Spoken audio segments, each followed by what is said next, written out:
खत्म कर देना चाहिए।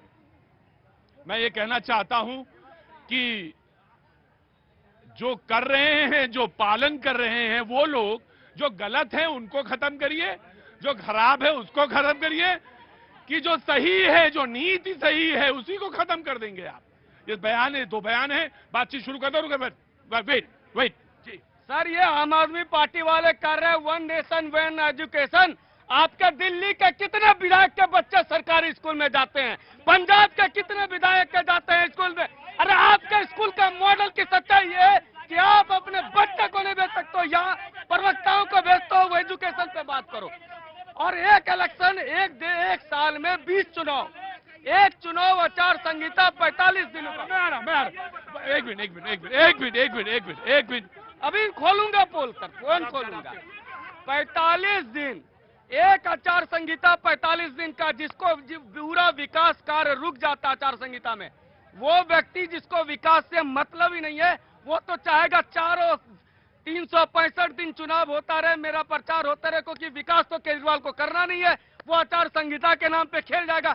अभी कहता है मोदी जी करने नहीं देते, उस समय कहेंगे चुनाव आयोग करने नहीं। एक चीज और बताते हैं, जब चुनाव का मूड बना रहता है, एक मिनट भाई साहब, एक मिनट मेरी बात सुनिए आराम से। एक मिनट अमित, जब चुनाव का मूड बना रहता है और सरकार एकदम समझ जाती है कि अब 6 महीने रह गए चुनाव के, तो कहती है जल्दी जल्दी फीता काटना शुरू करो। कोई सरकार हो, जल्दी जल्दी फीता काटो। हम मोदी सरकार ऐसा नहीं चाहते। कहां से आना हुआ आपका? कानपुर, उत्तर प्रदेश। अच्छा, क्या नाम है आपका? तनु जी। तो जो कहना हो जल्दी कहिए। मोदी सरकार ऐसा कभी नहीं चाहती है कि वो 6 महीने पहले काम करे, वो 6 साल से काम कर रही है, आगे 6 साल तक मोदी सरकार ही आएगी, वो थी, वो है, वही रहेगी। जी बहन जी, बहुत बहुत शुक्रिया, थैंक यू सो मच बहन जी, बहुत बहुत शुक्रिया। तो फीता क्या करती है? जल्दी जल्दी काटती है, और उसके बाद कोई मूल्यांकन नहीं, पुनर्मूल्यांकन नहीं, नीतियां कितनी सही, कितनी जल्दी, कहां कहां पहुंच गई। तो आप मूल्यांकन करिए कि एक देश एक चुनाव। लोगों ने कहा कि अगर अविश्वास प्रस्ताव आया तो सरकार गिर गई, टेक्निकल इशू है, तो अब क्या करेंगे?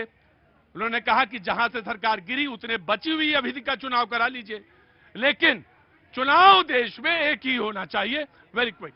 देखिए, 1967 तक एक ही चुनाव होता था, और आज देश की मांग है, जिस तरीके से काम रुक जाता है, ये 45 दिन की बात कर रहे थे, 3 महीने तक कोई काम नहीं करना चालू करता है। आचार संहिता हो गया, आचार संहिता हो गया, नहीं तो कुछ और पैसा ज्यादा दे दीजिए तो हो जाएगा।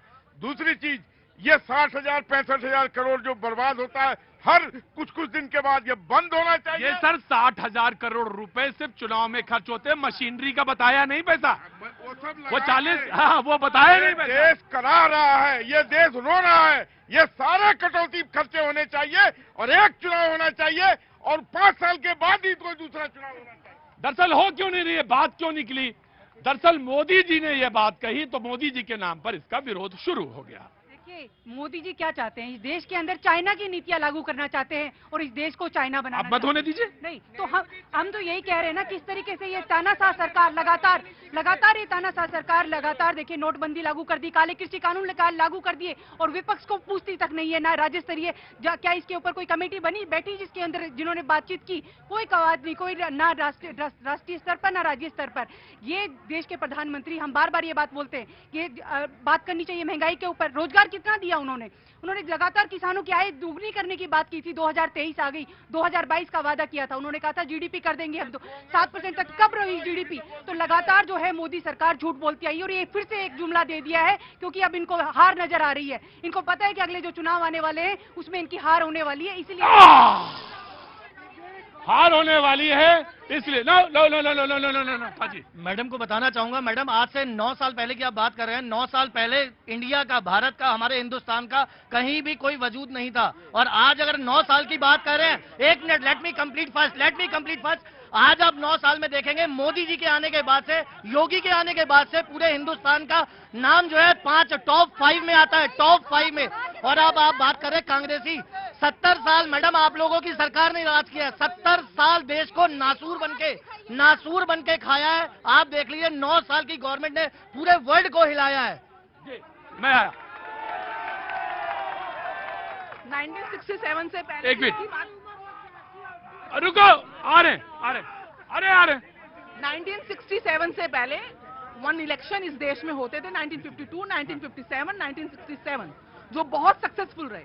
ये देश, ये लोकतंत्र और ये पॉलिटिकल पार्टियां सिर्फ चुनाव लड़ने की मशीनें बन चुकी हैं। इस देश को समझने की आवश्यकता है कि कब ये सेवाएं देंगी, कब देश की सेवा करेंगी। और ये जो वन इलेक्शन और वन एजुकेशन की बात करते हैं, तो जनाब कैम्ब्रिज में किसके बच्चे पढ़ने जाते हैं, यूके और यूएसए में किसके बच्चे जाते हैं, यूसीसी का आप विरोध करते हो ना। वन नेशन वन इलेक्शन होना चाहिए, वन नेशन वन लॉ होना चाहिए, यहाँ पे एनआरसी लागू होनी चाहिए। कितने रोहिंग्या मुसलमान यहाँ पे उनका पर्दाफाश होगा, कितने नहीं, मुझे नहीं, जो इलीगल माइग्रेंट्स हैं उनके आधार कार्ड और उनके वोटर बैंक से पता चलेगा कि कौन देश को खा रहे हैं। ये पर्दाफाश होगा कि कैसे राजनीति रोटियां सेकी जाती है इलेक्शनों में। ये सिर्फ प्रचार मंत्री है, इनको देश के विकास से कोई लेना देना। सही कह रही है, रोहिंग्या मुसलमान आज हिंदुस्तान में आ गए सर, उनका कोई वजूद नहीं है, कहां से आए, कहां से आए हैं? नहीं नहीं नहीं नहीं नहीं नहीं नहीं नहीं, सारे मुसलमान ईरान से आए हैं, सारे मुसलमान आर्य कहां से आए, भारत में कौन कहां से आया, तय कीजिए, डीएनए चेक कराइए सबका डीएनए के हिसाब से। जिसका डीएनए भारत के मूल निवासी से मिलेगा वो भारत में रहेगा, नहीं तो जो जहां से आया वहां जाएगा। मौलाना सबका एक ही निकलेगा, निकलेगा एक ही। और अब जो एक मिनट मैडम, जिन्होंने मानव शास्त्र पढ़ा है, एंथ्रोपोलॉजी पढ़ी है, या जो साइंस जानते हैं, या डीएनए को समझते हैं, या उस विज्ञान को जानते हैं, वो इस बात को मानते हैं और अच्छी तरह से समझते हैं कि ना तो तुम्हारे डीएनए में कोई फर्क निकलेगा ना मेरे में निकलेगा, वही निकलेगा। लेकिन हाँ, पूजा पद्धति अलग हुई, पूजा पद्धति हुई, और एहतराम करना चाहिए सबको एहतराम करना चाहिए कि एक मिनट देखिए, मेरी बात सुनिए। लेकिन अगर कोई इसलिए बदनाम करता है क्योंकि उसको वोट चाहिए और इसलिए विरोध करता है, इसलिए बदनाम करता है कि उसे वोट मिल जाएंगे खास जगह के, तो ये गलत है, ये बिल्कुल गलत है। आप सनातन धर्म को गाली दे देंगे और सोचेंगे कि आपको वोट मिल जाएगा, ये गलत बात है, ये बहुत गलत बात है। इसकी निंदा होनी चाहिए। जी, सनातन धर्म को लेकर के अभी एक नेताजी ने कुछ भाषण दिए हैं स्टालिन के। तो मेरी बात सुनिए, सनातन धर्म का पूरे विश्व में डंका बज रहा है, इनकी औकात नहीं है खत्म कर पाए। जैसे ही औकात शब्द आया, मैंने कहा कि ना माइक हटा लो, ना जाने इसके बाद क्या आ जाएगा। तो वक्त छोड़े थे ब्रेक का, ब्रेक के बाद फिर हाजिर होगा।